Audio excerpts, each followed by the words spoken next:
আসসালামু আলাইকুম। এসএসসি ২৫ ব্যাচের মানুষজন আমরা যারা আছি, যাদের সামনে রোজার মাসটা পরেই আসলে ভর্তি পরীক্ষা, বোর্ড পরীক্ষা, তাদেরকে প্র্যাকটিক্যাল পরীক্ষা সম্পর্কে কিছু বাস্তব উদাহরণ প্লাস বাস্তবতা আসলে আজকে বলতে চাই। সেটা আমার লিটারেলি নিজের অভিজ্ঞতা থেকে, যে তার প্র্যাকটিক্যাল পরীক্ষাটা কেমন হতে চলেছে বা কেমন হবে ইনশাল্লাহ, কেমন হওয়াতে পারা যায় এটাকে, আর কিছু নির্দেশনা যেখান থেকে আশা করি তোমরা খুব ভালো মতন উপকৃত হবা। সো যাই হোক, বলো তো আমাদের প্র্যাকটিক্যাল পরীক্ষার জন্য সাবজেক্ট কয়টা আছে? নিশ্চয়ই আমরা জানি, ফিজিক্স, কেমিস্ট্রি, হায়ার ম্যাথ ছিল আমাদের, বায়োলজি আছে এবং আইসিটি আছে, এই পাঁচটা। সো সাবজেক্টগুলোকে যদি আমরা ভাগ করে ফেলি তাহলে আমাদের জন্য খুব সহজ হয়ে যাবে বিষয়টা। ইভেন এটার একটা ছোটোখাটো ডেমো কিন্তু তোমরা তোমাদের প্রত্যেকটা আলাদা আলাদা স্কুল থেকেও পেয়ে গেছো, যে আসলে কীরকমভাবে প্র্যাকটিক্যাল হয়। এবং অনেক স্কুলের অনেক ধরনের প্রতিবন্ধকতা আছে ভাই, অনেক স্কুলেই দেখা যায়, বিশেষ করে ঢাকা এবং ঢাকার আশেপাশ দিয়ে যে স্কুলগুলো, এগুলোতে দেখা যায় যে ঠিকই প্র্যাকটিক্যালগুলো মোটামুটি ভালো মতন পারফর্ম করানো হয়। বাট অন্যান্য যে স্কুলগুলো দেখা যায় যে মানে অন্যান্য, আমি একেবারে র্যান্ডম নাম ধরে বলতেছি না, বাট তুমি তোমার স্কুলের সাথে রিলেট করতে পারো, তারা হয়তো বা অতটাও সিরিয়াসলি তোমাকে ওই মানে জবগুলো বা এক্সপেরিমেন্টগুলো পারফর্ম করে দেখায় না, বা দেখালেও খুব কম, দুই একটা করে জাস্ট দেখায় এবং প্র্যাকটিক্যাল খাতাটা লেখায়। সো তুমি প্র্যাকটিক্যাল খাতাটা হয়তো বা নিজেও লিখছো, অথবা হচ্ছে যে লিখাই নিছো কাউকে দিয়ে, অথবা ছবিগুলো আঁকাই নিছো কাউকে দিয়ে, হোয়াট এভার যাই করো, ওটা তোমাকে প্রস্তুত রাখা লাগবে। ওকে, সো প্র্যাকটিক্যাল খাতা তোমার সবগুলোই লেখা লাগবে, লাইক বায়োলজি, কেমিস্ট্রি, তারপরে ম্যাথ, আইসিটি, ফিজিক্স, সবগুলোই লেখা লাগবে, এটা ফিক্সড। ওই জিনিসটাই হচ্ছে আমরা এখানে দিয়েছি তোমাকে, যে আমাদের খাতা লিখা, এখানেও দিয়েছি এটাকে খাতা লিখা। আর একটা জিনিস বলতেছি না, খাতায় লেখা, খাতায় লেখা, খাতা লেখা আর খাতায় লেখা এক জিনিস না। খাতায় লেখা মানে হচ্ছে ওই দিন যেদিন তোমার প্র্যাকটিক্যাল পরীক্ষাটা, সেদিন যে তোমাকে লিখতে হবে। আইসিটি প্র্যাকটিক্যালের ক্ষেত্রে এখন অনেক চেঞ্জেস নিয়ে আসছে। আইসিটি প্র্যাকটিক্যালটা অনেক জায়গায় দেখা যায় নিজের স্কুলেই হয়ে যায়, নিজের স্কুলের টিচাররা আজকে মার্ক দিয়ে দেন ওখান থেকে। এটার পরিবর্তনটা, ওটাকে আমরা বাদ দিয়ে আমরা সায়েন্সের সাবজেক্টগুলো নিয়ে অন্তত কথা বলি, যে ওখানে আসলে কী কী হতে চলেছে, ঠিক আছে? সো যেটার কথা বললাম ভাই, খাতায় লেখা, এটা হচ্ছে কি, এটা তুমি যে ওই তোমার পরীক্ষার দিন আর কি, তোমার পরীক্ষার দিন সাপোজ তোমার একটা জব বা এক্সপেরিমেন্ট পড়লো, সেটা তুমি খাতায় লিখতেছো, এটা এটা পড়বে। কিন্তু ওই খাতায় লেখার ভিতরে কাহিনী আছে। কেমন কাহিনী? এই খাতায় লেখাটা মানুষজন কি করে জানো? নিজের প্র্যাকটিক্যাল খাতা দেখে যে হুবহু এক্সপেরিমেন্টে আসছে সেটা লিখে ফেলে। এটা আপ টু দ্য মার্ক, এক লিমিট পর্যন্ত আমি বলবো যে ঠিক আছে, ভালো, খারাপ না। বাট অনেক পাবলিক আছে, অনেক মানে কি বলবো, ব্যাটকাল টাইপের পাবলিক আছে, যারা ফোন বের করে ভাই লেখা শুরু করে। এটা লিটারেলি ভাই ব্যাড ম্যানার, এটা করিস না। দেখ, তুই দেখে দেখে অলরেডি লিখতেছিস, এটাই একটা হচ্ছে মানে ঠিক না। তাও তুই ভালো, তোর খাতাটা দেখেই লিখতেছিস, দ্যাটস ওকে। বই দেখে লিখতেছিস, that's also okay for a certain level. But তুই ফোন বাইর করে লিখতেছিস, ওয়াই? এমন কেন? ফোন বের করে কেন লিখবি? আশ্চর্য। এরকমটা করো না আর কি, এটা আমিও তোমাকে প্রেফার করবো, ঠিক আছে? মানে এটা লিটারেলি ব্যাড ম্যানার। যদিও টিচাররা হয়তো বা খুব বেশি তোমাকে এটা নিয়ে করবে না, মানে বাহা দিবে না বা কিছু বলবে না, বাট উচিত না এরকম যে আমরা ফোন বের করে ধরো লিখতেছি। ওকে, সো চলে আসো, আসলে ঘটনাটা কি ঘটে প্রথমে। সাপোজ সর্বপ্রথম তুমি গেলা, তোমাদেরকে একটা রুম টুমে বসাইলো, বসানোর পরে তুমি তোমার পরীক্ষা আজকে সাপোজ আমরা ধরে নিলাম হচ্ছে বায়োলজি। তো ও আচ্ছা, বায়োলজি আর কেমিস্ট্রি ওই দুইটাকে কেন আলাদা, আর ম্যাথ আর ফিজিক্স এগুলোকে কেন আলাদা লেখা? কারণ আছে এখানে একটা ভাই, কাহিনী আছে। বায়োলজি এবং কেমিস্ট্রিতে তোমাকে একটা জব বা এক্সপেরিমেন্ট কি করতে হবে? ফাংশন করতে হবে। সো বায়োলজি বা কেমিস্ট্রি যেদিন পরীক্ষা থাকবে সেদিন তোমার কিন্তু একটা জব বা এক্সপেরিমেন্ট থাকবে। সেই জব বা এক্সপেরিমেন্টটা তুমি ওই খাতা দেখে দেখে সম্পূর্ণ আসলে করে ফেলতে পারবা, no problem. But the thing is still করা লাগবে। বাট ম্যাথ এবং ফিজিক্সের ক্ষেত্রে দেখা যায় যে ওই রকমভাবে এটা জব বা এক্সপেরিমেন্টটা খুব বেশি ম্যান্ডেটরি না, করা লাগে না। ফিজিক্সের এক্সপেরিমেন্ট মানে ইনস্ট্রুমেন্টের অভাব, আর ম্যাথের তো গ্রাফ ড্র করার হ্যান ত্যান কাজ, ওটা তো করাই লাগে না, ওটা খাতায় লিখার ভিতরে চলে আসে, ইনক্লুডেড হয়ে যায়। ওকে, সো বায়োলজির ভিতরে আমার যেটা আসছিল ওটা আমি বলি। আমার আসছিল হচ্ছে ভাই করা আলুর যে অভিশ্রবণ পদ্ধতি, মানে আলুর আমাদের যে পাতলা স্তর, সে পাতলা স্তরের যে একটা অর্ধভেদ্য পর্দা, এটাকে দেখানোর জন্য অভিশ্রবণ পদ্ধতিটা এখানে বোঝানোর জন্য এটাকে দিছিল। হ্যাঁ, সো আমি করতে যে আসলে আলুটা ছিলতে যে দেখা গেছিলো হাতটা অল্প কেটে ফেলছিলাম ভাই।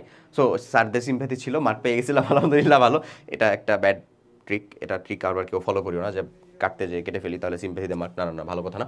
আমি এটা ইচ্ছা করে করি নাই ভাই, বোঝ, ইচ্ছা করে না। আচ্ছা যাই হোক, হোয়াটএভার। কেমিস্ট্রিতে দেখ, কেমিস্ট্রিতে আমার কি ছিল, কেমিস্ট্রিতে হচ্ছে এমন একটা বিক্রিয়া ছিল, ওখানে হচ্ছে যে আমাদের অ্যামোনিয়া গ্যাস তৈরি হবে, এরকম একটা বিক্রিয়া ছিল ভাই, বুঝছো? সো অ্যামোনিয়া গ্যাস তৈরি হবে, এই গ্যাসের নামটা আমি ভাইবাতে যে অ্যামোনিয়াম বলে ফেলছিলাম। সো অ্যামোনিয়া গ্যাস এটা, আর অ্যামোনিয়াম তো একটা আয়নের নাম বাপ, তাই না? অ্যামোনিয়াম তো হচ্ছে আয়নের নাম রে ভাই। অ্যামোনিয়া হচ্ছে আলাদা একটা গ্যাস, আর অ্যামোনিয়াম তো এটার জন্য পরবর্তীতে আমার তেমন যে কিছু বলছে এমন না, বাট স্টিল এটা একটা নেগেটিভ ইম্প্যাক্ট ফেলে তোমার ভাইবাটার ভিতরে, এটাকে আলাদাভাবে লেখার একটা কারণ আছে।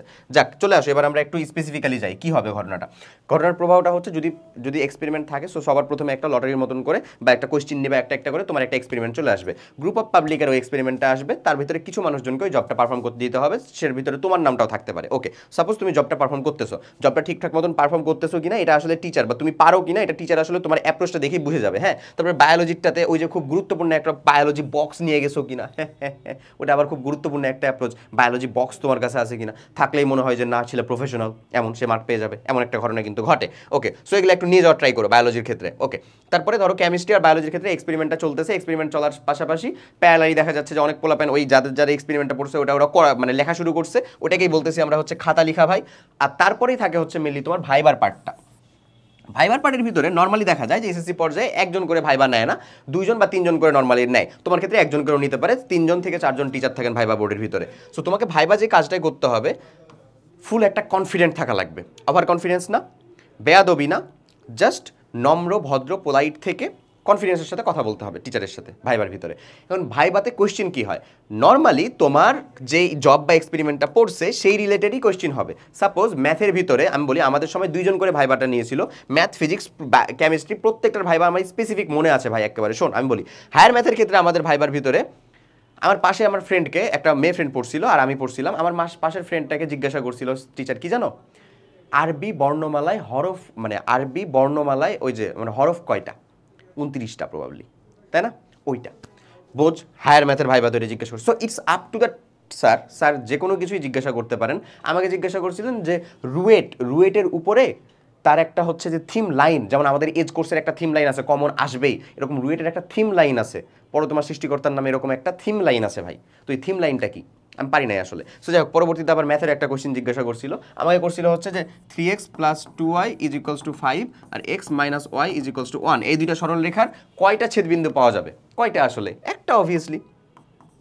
এই দুটো সরল রেখা যদি প্যারালাল না হয় তাহলে ওরা নিশ্চয়ই কোথাও না কোথাও যায় একে অপরকে ছেদ করবেই, সমান্তরাল না হলে ছেদ করবেই। এবং এটা আর এটার অনুপাত যদি সমান না হয় তাহলে হচ্ছে যে প্যারালাল হয় না। তাহলে ছেদ যদি করেই তাহলে কোথায় যায় ছেদ করবে? কোনো না কোনো বিন্দুতে, তার মানে একটা পাওয়া যাবে।